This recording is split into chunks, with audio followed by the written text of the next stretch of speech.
Welcome to स्वयं classes. तो आज से हमारा फर्स्ट क्लास शुरू होता है अकाउंटेंसी का। आज हम पढ़ेंगे first chapter introduction to accounting में मीनिंग ऑफ अकाउंटिंग। तो अब मैं आपको बताती हूँ कि अकाउंटिंग होता क्या है, उसका क्या मीनिंग है।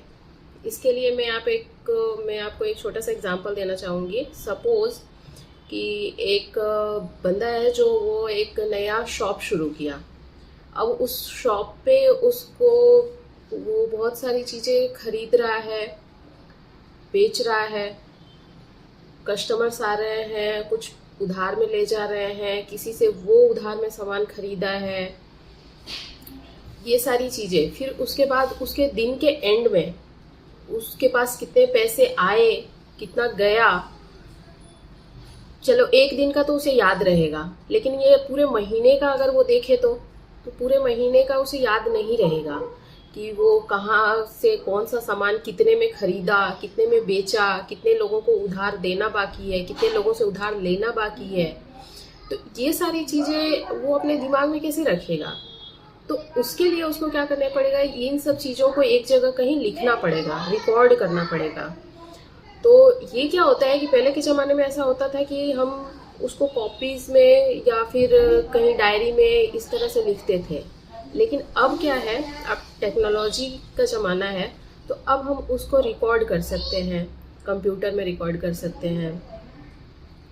कुछ सॉफ्टवेयर्स हैं जो अकाउंट्स जिसकी वजह से जिसमें हम अकाउंट्स के वर्क करते हैं, ये सारे सॉफ्टवेयर्स। तो इस तरह का लेखा जोखा जो होता है, जो भी जिस चीज से हमको ये पता चलता है कि हम कितना सामान खरीदे, कितना बेचे, या कंपनी को कितना प्रॉफिट हुआ, कितना लॉस हुआ, ये सारी चीजों के लिए ही अकाउंटिंग बना हुआ है। अकाउंटिंग इसे ही कहते हैं। तो इस तरह से अगर हम देखें तो अकाउंटिंग क्या है, अकाउंटिंग एक आर्ट है, या फिर बोल सकते प्रोसेस है कि किस चीज़ का, ये जितने भी ट्रांजेक्शन्स है, ट्रांजेक्शन्स यानी कि फाइनेंशियल ट्रांजेक्शन, यानी पैसे से रिलेटेड जो भी ट्रांजेक्शन्स हैं उनका रिकॉर्ड करना, उनको अलग अलग अकाउंट्स में ट्रांसफ़र करना, अलग अलग अकाउंट्स में लिखना उसका।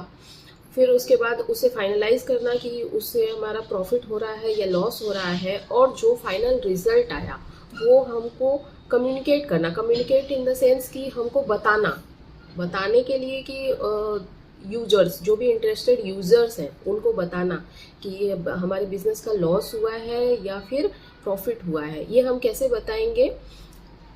तो इन सब चीज़ों का लेखा जोखा जो होता है वो अकाउंटिंग में होता है। ये तो हुआ कि आप एक नॉर्मल वे में आप समझ गए कि अकाउंटिंग का मीनिंग क्या है। अब अगर इस